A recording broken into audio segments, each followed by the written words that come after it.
Aqui é a mesma coisa, na Groenlândia, pode observar o mesmo fenômeno, mas aqui mais recente, de 15 mil anos para cá.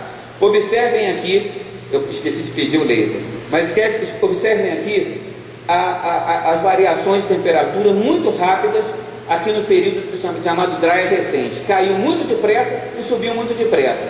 Ali na linha pontilhada, linha tracejada, temos a temperatura média atual, e observe que a maior parte do Holoceno, aqui de 10 mil anos para cá, a maior parte dela nós tivemos temperatura mais altas que a atual. Então não tem novidade nenhuma nisso, absolutamente nenhuma. Nível do mar, estão preocupados com o nível do mar? Olha o que eu falei aqui. Esse gráfico tem 52 anos, ele foi elaborado em 1958 por um geólogo australiano chamado Rhodes Ferber, e de lá para cá ele só foi corrigido para baixo, ele só chega até 110 metros abaixo do nível atual do mar, mas já se sabe que chegava a 120. Observe o que eu falei aqui, de 18 e 12 mil e 6 mil anos atrás, como é que o nível do mar subiu 120 metros. E lá em cima, aqui há mais ou menos 6 mil anos atrás, o nível do mar era 3 metros acima do atual. A costa brasileira toda tem evidência que mostra que há 5, 6 mil anos atrás, o nível do mar estava 3 a 4 metros acima do nível atual. Então ninguém precisa ficar preocupado com esse 20 centímetros de elevação de 1870 para cá. Bom, vamos falar agora de emergências mundiais reais. Estamos gastando centenas de bilhões de dólares, como o Marco mencionou, com preocupação com um fenômeno natural. Agora, querem falar de emergência global? Então vamos falar sério. O maior problema ambiental deste planeta não tem nada a ver com aquecimento global, com mudança climática, desmatamento, nada disso. São as deficiências da infraestrutura de saneamento básico, principalmente nos países subdesenvolvidos. Segundo a OMS, as doenças transmitidas pela água matam 2,3 milhões de crianças por ano. Isso dá uma morte a cada 16 segundos. Isso para mim é uma emergência mundial. Segundo a FAO, a fome e suas consequências matam 16 mil crianças por dia. É uma morte a cada 7 segundos. Isso é uma emergência mundial. Em grande parte da África, da Ásia, da América Latina e do Caribe, as principais fontes de energia são ainda lenha e esterco, os combustíveis mais primitivos conhecidos pelo homem. Nós vimos o gráfico do Mário, aquela imagem composta da NASA, do satélite da NASA à noite, aquela imagem do mundo, o mundo à noite. A África é literalmente negra, assim como grande parte da Ásia e da América Latina. Isto, gente, isso é uma emergência mundial. 2,5 bilhões de pessoas neste planeta não têm acesso à eletricidade. Não podem estar discutindo aquecimento global como estamos fazendo aqui nesta sala. Isto, para mim, é uma emergência mundial. Que podiam se beneficiar de uma fração dessas centenas de bilhões de dólares que estão sendo gastas com essa idiotice do aquecimento global antropogênico.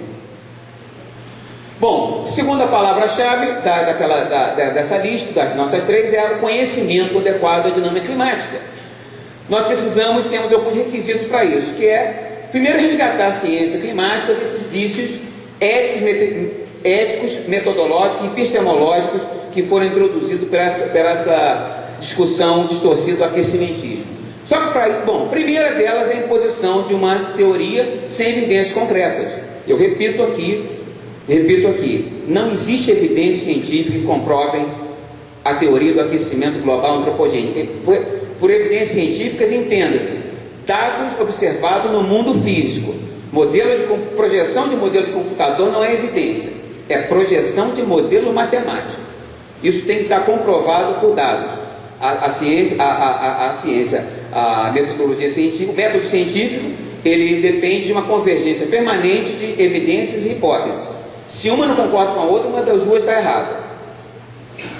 Segundo, a distorção desse conceito de consenso e ceticismo. Primeira ideia de consenso. Consenso é um conceito que não faz sentido em ciência. Ciência não é atividade democrática, que essa assembleia está reunida. Quem concorda com o aquecimento global antropogênico, levanta o braço. Ainda que quase todos levantassem, menos um, isso não significava que a teoria estivesse correta. Não é assim que a ciência funciona. E a melhor evidência que eu conheço, o melhor exemplo disso, foi uma resposta que Einstein deu em 1931, quando já tinha fugido da Alemanha por causa da ascensão do nazismo. o partido nazista, eles recrutaram 100 cientistas que tinham ficado na Alemanha para refutar a teoria da relatividade de Einstein, porque ela não se enquadrava nos cânones da ciência ariana. Então produziram um livreto chamado 100 autores contra Einstein. Quando Einstein tomou conhecimento disso, a resposta dele passou para a história. Ele disse o seguinte: 100? Para que tudo isso? Se eu tivesse errado, bastava um só. Então é isso. É exatamente isso. Não adianta ter 100 contra 1. Se o 1 está certo, se a teoria do 1 é comprovada pelos fatos, sinto muito pelos outros 100.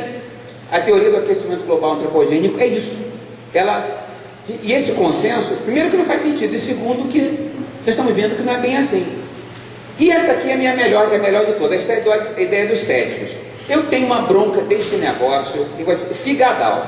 Primeiro pelo seguinte, que a palavra cético ela foi mal apropriada pelos aquecimentistas para rotular os críticos do aquecimento global, como você viu na reportagem do Cláudio Ângelo, que aliás outro dia tentou dar aula de climatologia para o Molion. Ele pode até contar essa história para vocês depois. Não, é sério. Gente, sério, todo cientista que se preza, digno do nome, com C maiúsculo, tem que ser um cético permanente, porque não existe teoria acabada em ciência. A ciência está sempre evoluindo. Então todo cientista que se preza, ele está aberto a rever suas próprias hipóteses, ainda que ele tenha feito uma carreira científica sobre ela. Eu sei que é difícil pra caramba, nós somos humanos, quer dizer, eu não sou cientista, mas os cientistas são humanos, mas o cientista tem que ser permanentemente cético. Então chamar um cientista de cético é pleonasmo, é redundante, porque todo cientista que se preza tem que ser cético, e não apenas os críticos do aquecimento global antropogênico.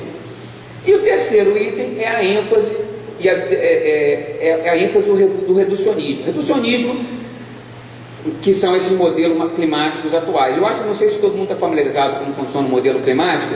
Ele, grosso modo, ele divide a atmosfera em caixas de ar de algumas centenas de milhares, centenas de quilômetros de comprimento, alguma dezena de largura, uma dezena de altura.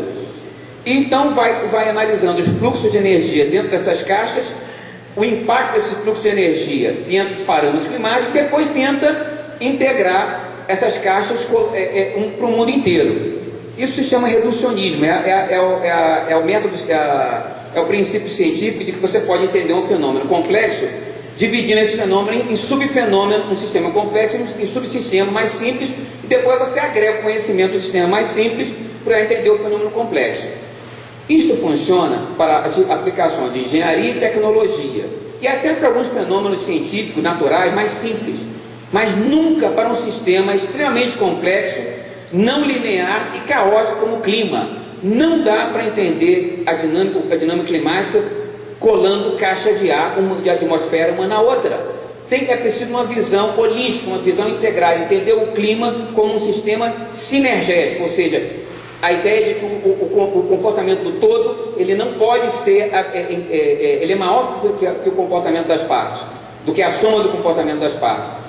Esta é a tendência, o professor Molion está aqui para me corrigir se falar bobagem, esta é a tendência que tem, é a linha que tem orientado a boa ciência sempre, principalmente a ciência do clima, que envolve um sistema extremamente complexo, formado, nós vimos o gráfico aqui que o Mark apresentou, por uma interações de fatores astrofísicos, atmosféricos, geológicos, geomorfológicos, oceânicos, biológicos. Muitos desses fatores a ciência ainda está longe de conhecer, e muito menos conhecer as interações entre eles. Então, querer reduzir isso à influência de um único parâmetro como o CO2 chega a ser risível. É o que eu vinha falando aqui. É preciso entender o clima, a dinâmica climática ao longo de ao longo da história geológica da Terra, principalmente dentro do Quaternário. Por que o Quaternário? Que é o período que a distribuição das massas continentais e oceânicas atingiu mais ou menos a sua configuração atual. Vai levar mais alguns milhões de anos para mudar significativamente. Então, todo o regime de correntes marítimas, que são importantíssimas na definição do clima, ela já está definido mais ou menos ao longo do Quaternário. Então, o estudo do Quaternário é fundamental para esse processo.